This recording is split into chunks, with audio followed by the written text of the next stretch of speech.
Təqsir səndədir, təqsir zamanadadır.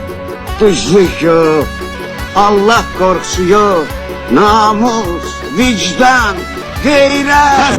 Yazığım gəlir bu xalqa, yaxşılardan uzaq. Yazığım gəlir.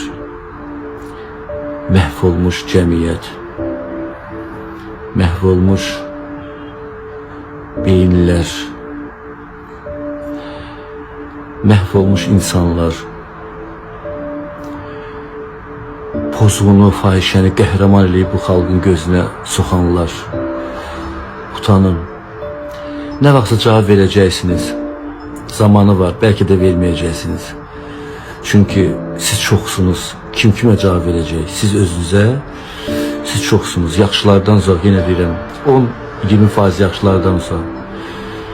Gəlib şəhərin mərkəzində hansısa bir bambulu gəlib sizin arvadlarınızı orada oynadır. Uşaqlarınızı onun qabağında oynadırsınız. Özünü tanımayanlar gəlib sizi meymun kimi oynadır qabağında. Tüpürüm sizin bu cəmiyyətinizə.